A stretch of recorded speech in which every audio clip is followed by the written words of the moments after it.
Look at that. So pork loin is a very cheap and lean cut of pork that is very commercially available. It's available in almost every grocery store. So I'll buy mine. Walmart sells center cut pork loin, which comes in like maybe a 3. Do you have something to say? Anyways, so pork loin comes in like a, typically you might see them at Costco or Piggly Wiggly, or I think I've seen a couple at Publix, but they come in these large portions. It's the whole loin, which comes from the back of the pig. But you'll buy them in these big portions. They're probably about 10 pounds a piece, ranging from about $20. I'll put an exact price on screen that I paid for these. So if you look at the whole loin, the beginning of it tends to be lean, but as it gets closer to the hind legs, it gets to be a bit fattier. These cuts are from the back of the loin. They're nice and fatty, very forgiving to cook. The leaner parts can get dry easily, so you have to take a good eye on temperature. I'm gonna drop some lard in this pan. I have a cast iron skillet on about medium heat, medium-high heat, and I have my oven going at 300. I'm going to sear these off and finish them in the oven. Let this fat get nice and hot. But yeah, I think pork loin is one of the greatest cuts. Pork chop. Well, technically it isn't particularly a pork chop, but I think it's great for a weeknight meal. It cooks fast. It's incredibly simple. You'll see just how easy this is. But this lard, or excuse me, this tallow, I had some beef tallow here. I might sometimes cook this in pork lard, but I just don't have any on hand. You'll just see how fast and quick cooking this is. These cuts have a little bit of a fat cap. I'm gonna give that fat cap some loving. Hit it with some heat. I'll press them down for a second, let them stick a little bit, and then after that you can pretty much leave it. One of mine fell over. Hang on.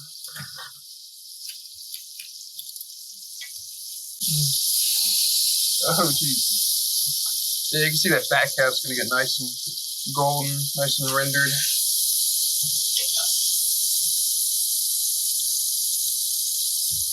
Come on, stay up for me. I don't want to stay up.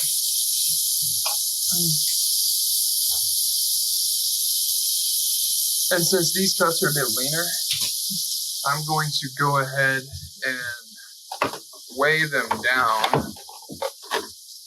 Grab a plate real quick. Dump it straight in and then press. I want that meat to make full contact with the pan so you get a good sear. Yeah, but this will take anywhere from about 3 to 4 minutes per side. And then in the oven, depending on how thick your cuts are, I'll leave them on about 8 minutes on average, but we're gonna temp probe them, make sure we get a great internal temperature. It is the end of the pork loin.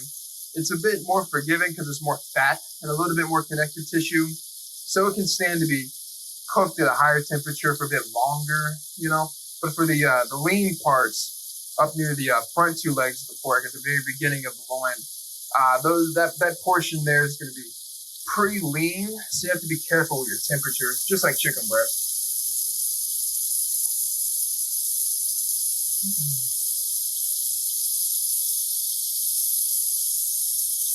Let's see here.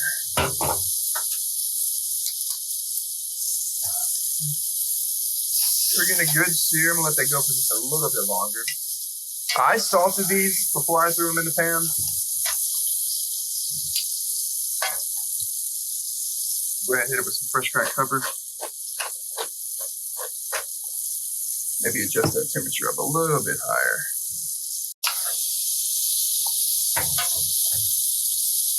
There we go. Good sear on them. Nice and golden brown. I'm going to hit this side with a bit of pepper too.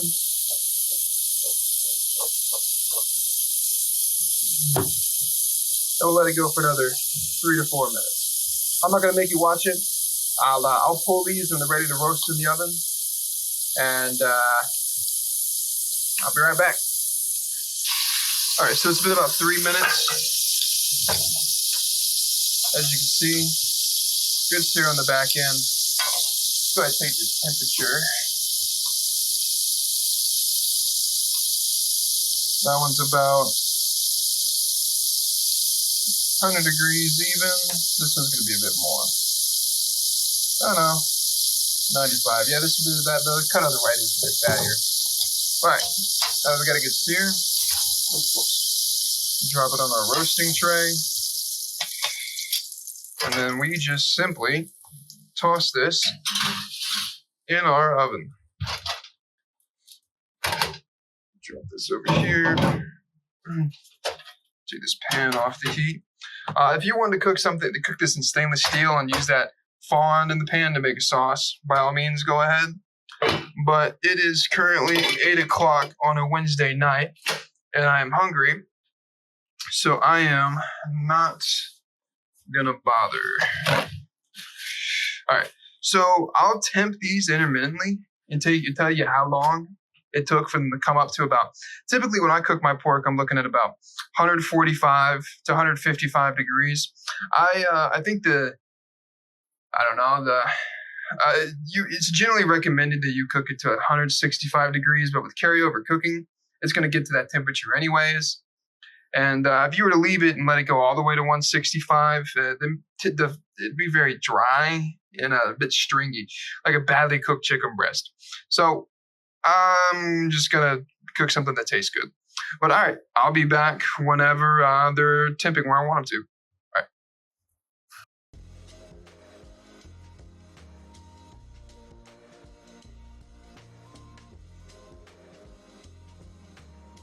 Okay, so it's been about, I don't know, 5-6 minutes. Pretty quick. Pull these out. Let's check our temperature. About 142. No, like 150. Okay, perfect.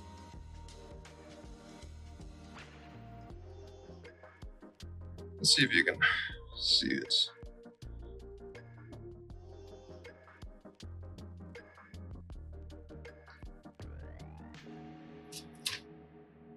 There we go. All right, so now I just cut my oven off. I let these rest. I'll let them rest for about 10 minutes, and then I will cut into them, show you what that interior looks like. All right. What are you doing? Huh? You want some pork? Huh? You want some pork? Oh, you are porky. Getting fat. Yeah. It's my dog, Finn. He was a rescue. He was so skinny at one point. Who's a good boy? Yeah. Who wants some pork? You want some pork? Do it. Good boy.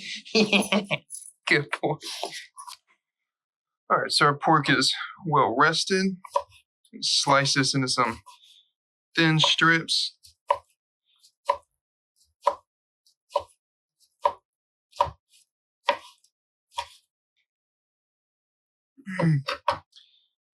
Nice and juicy. Yep. Here, buddy. Come here. Here, sit. Stay. Watch, see if you get it. Oh, under through it, he still got it. All right. Let's try it. Oh, it's really good. So I serve this nice and simple. Over better rice. Take another piece out, fan it out a little bit, make it look prettier.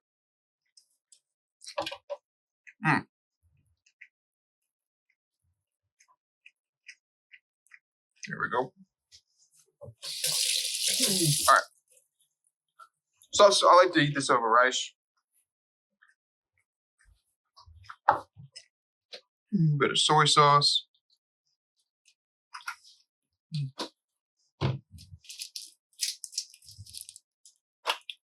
A little bit of Kewpie mayo. Let's see.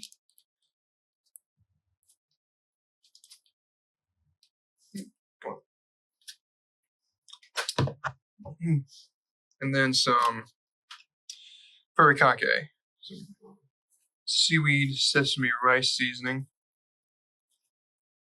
I think a bit of mine. But there we go. Nice and pretty.